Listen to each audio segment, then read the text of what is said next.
Everything else is secondary. They have to become first and foremost human beings. Hello, so I'm at a school called Harsukh, which is just outside of Lahore. Oh my goodness, it's like my paradise. I've always wanted a place like this actually.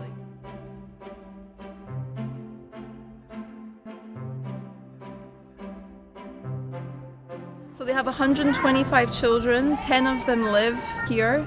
It's a very relaxed atmosphere. It's not like the schools in Pakistan where it's all about memorizing. It's all about arts and things like that here. They do clay molding, they do knitting, they have like computer classes, they've got taekwondo, martial arts, and they're so nice the way they greet each other here.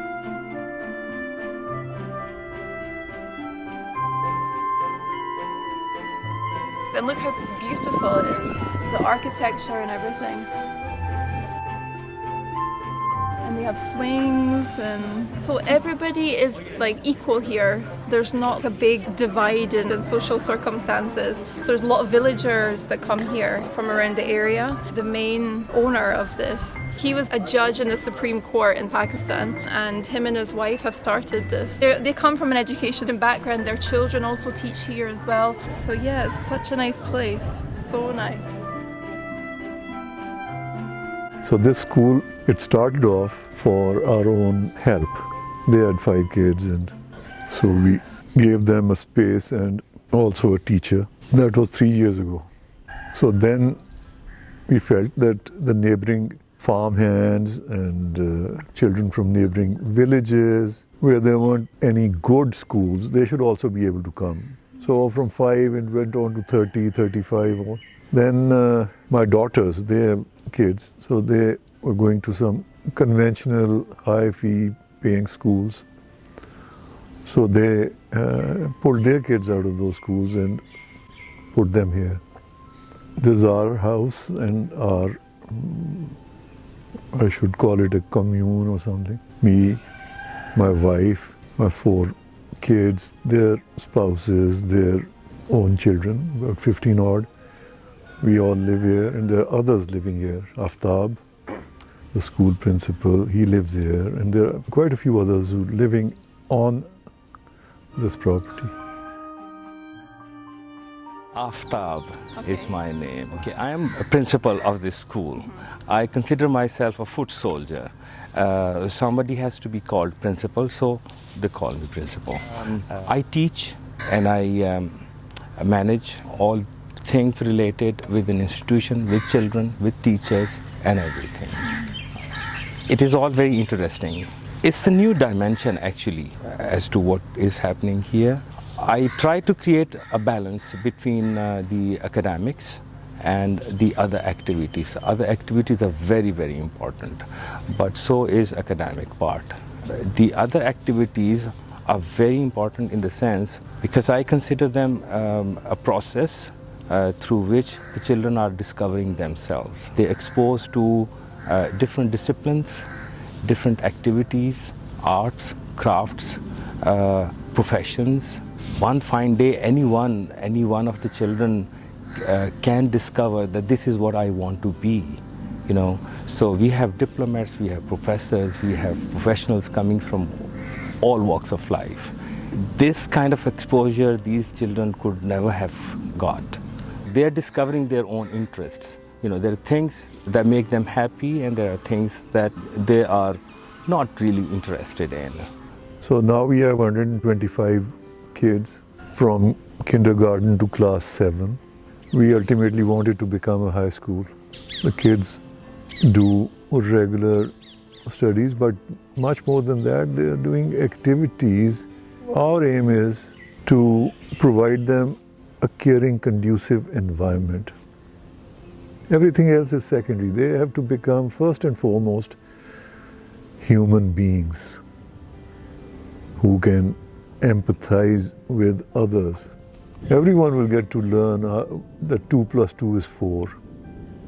But my thing is, I say we need to give them languages. All of them are bilingual, some are trilingual. They speak Punjabi, they speak Urdu. They also, half of our school speaks Mewati. They are learning English also. And at one count, I was telling you, there were 9 languages which were counted being spoken by this community, one or two or more members of this community. So they are really lucky. They're not stuck with one language like lots of people are, particularly in the UK and America. In Europe, I hear they are multilingual. So I think the kids are lucky in that respect.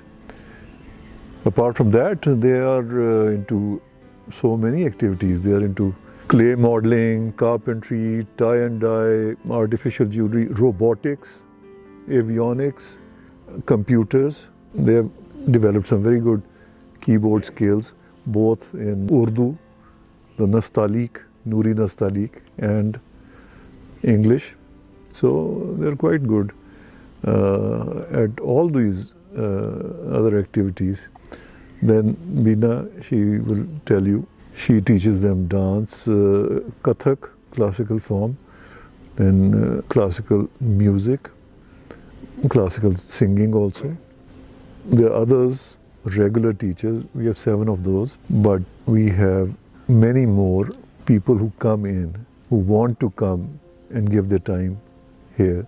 We've had interns. Even these days we have 3 interns who come from Japan. We had an intern who came from Germany. We do get a lot of support from people in Pakistan and people abroad as well.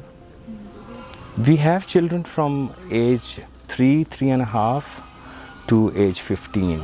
There is a formal structure of a school, proper education, proper academics, a certain syllabus approved which is based on national curriculum is followed here. But then we are relaxed on the other hand in terms of the ways to assess them after a year's study. We don't want them to compete or to go into a sense of competition which is sometimes counterproductive.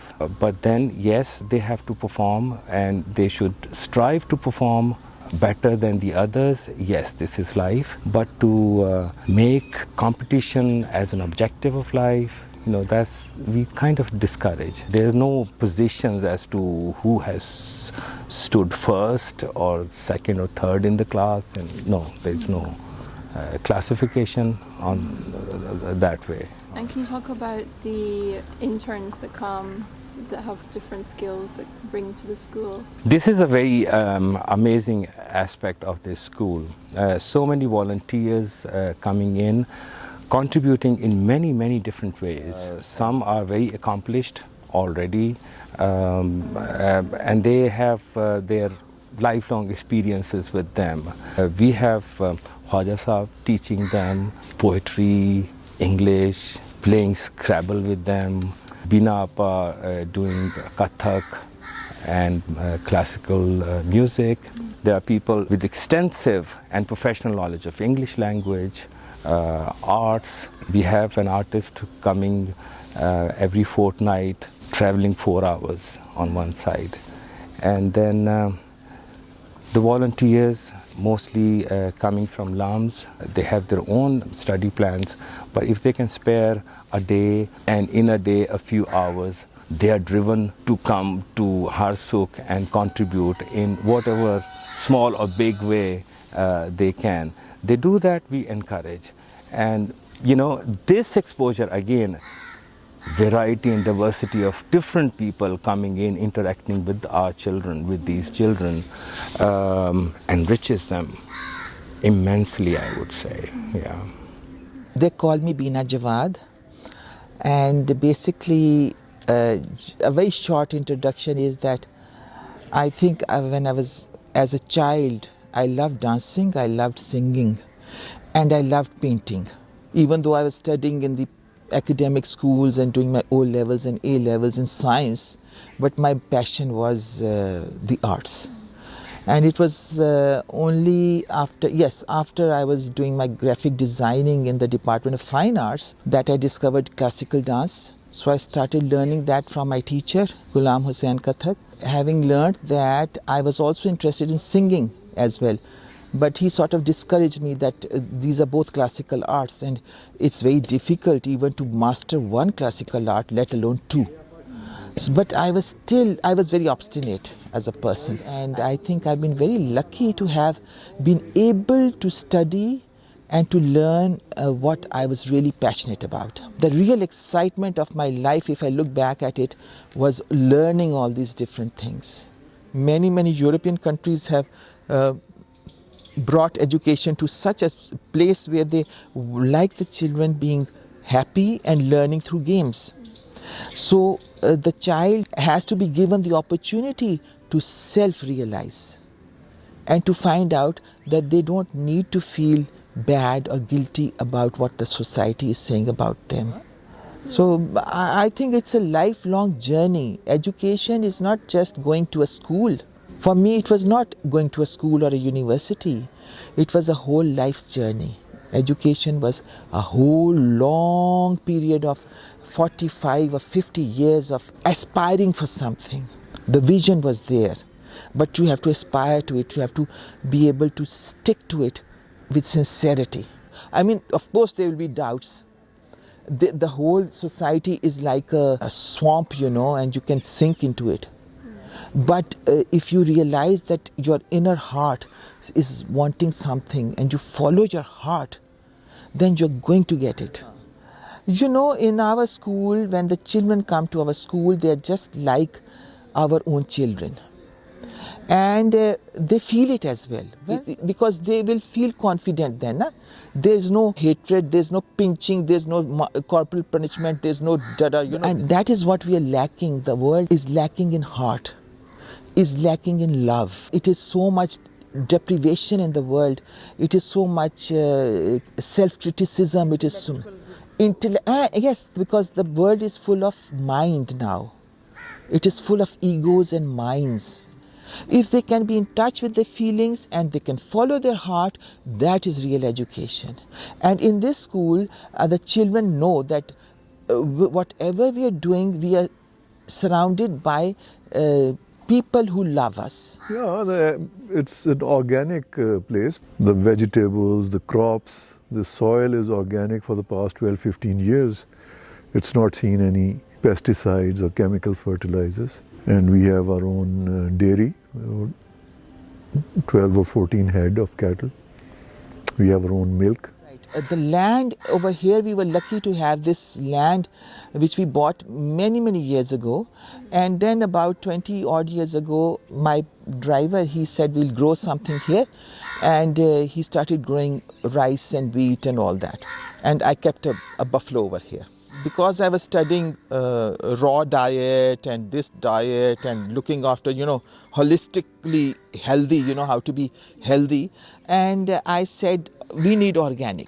That was about 15 years ago. I said, no more fertilizers, no pesticides, no sprays, nothing. We are going to go back to nature and to organic.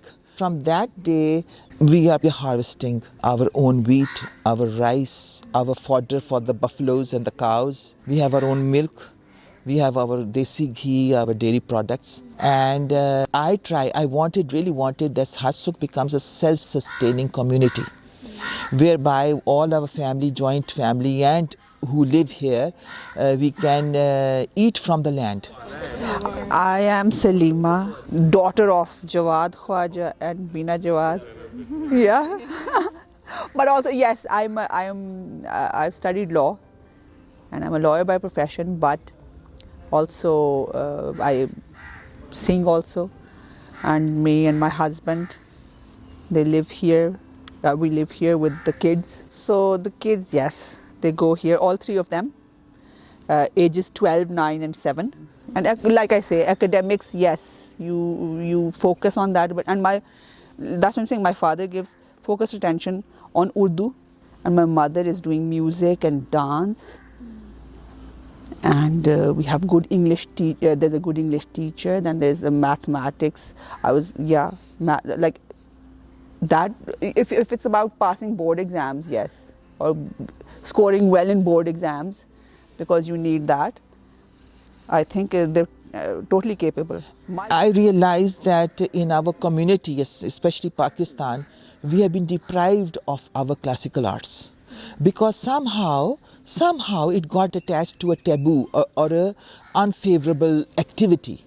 Now there's a history behind it. I don't want to touch on the history, but nevertheless, even when I was learning dance, it was looked down upon. Oh, she's learning dance, you know. But because it was my passion, I went ahead and I did it, regardless of what my extended family was talking about, you know, or saying about it. And I used to get a lot of criticism, but I think it made me stronger. What I decided then, about 40 odd years ago, was that I would like to preserve my culture and heritage. I found out while doing the classical arts that the classical art is a very, very deep subject. It is a subject which requires a lot of patience, a lot of intelligence, not intellect, intelligence, and a lot of heart. So you get all these elements put together in under one roof. The heart, the intelligence, and the persistence. And that is the making of the human being. So if we are to talk about humanity, every person on earth needs to study some classical art. I say that. Not everyone will agree with me, but I'm telling you through experience that I discovered myself through my arts. Any subject, I'm not only talking classical arts, I'm talking for Pakistan because Pakistanis are not appreciative of the classical arts. But they need to know that how much learning there is in it for them. In the West, there has been research on the left and the right cerebrums of the brain, and how one is the logical and the other one is the creative. I think over here the education has nothing to do with the creative side of the brain. It is all logical. We need to have the creative side in us. Zainab, Jawad. I have 2 kids. My son is 12 and my daughter is 5. And my son studies here at Harsukh school. My daughter, she's very strong-willed and self-motivated. I mean, I think I want for kids, you know, it's been something that I think about a lot, that we raise kids in a really strange, abnormal way all over the world. But the way we've been raised, it was a lot of control and discipline. And but when I was very young, I knew my mind, but everyone around me made me feel that I don't know anything, and they tried to push their agendas and their beliefs onto me. But in my heart of hearts, and I was a very aware, conscious child, by and large, I feel children know who they are and how to behave and how to be happy. But the grown-ups around them don't trust that. They don't trust that children know everything. And they make the children feel as if they're not enough, they're not good enough. I suppose because they themselves don't have that faith that, everything is unfolding according to plan, So, I really feel that my kids bring their destiny with them, So I'm no one to even if I thrash about, I can't control what they bring in their destiny with them. So No, I have discovered myself coming here that, the kind of work that I'm doing is really very meaningful, and to have found this opportunity is a blessing at this age, at this time, and then to be useful and doing this kind of work elates me. And I thank God all the time for having given me this opportunity to be here, to be with this kind of people, and to do the work that I'm doing. I would like to say it's a very enabling place, conducive. Kids, school opens at 8:15, assembly. They are here an hour before school closes, around 1:45. They are at till 3, 4, 5. They don't want to go back home. They enjoy themselves here. They have activities, they have games, they have sports, they have grounds, which they quite enjoy. We are all one. Actually, that is reality. The truth of the matter is that we are all one. There's no difference between any person, whether they are English speaking, Urdu speaking, Japanese, Chinese. There's no difference. And I try that in this school the children get to know about this. Whatever your religion, you're all one. Whatever your religion, the Creator is the same. The same energy created all of you. It is within you as well as without you. It's everywhere. In every particle, there's this consciousness which is within you, within every other thing. So this is what I really try to get through to them, that you are one. You have to live together. You have to live together in harmony, in peace, in love. That is the main education.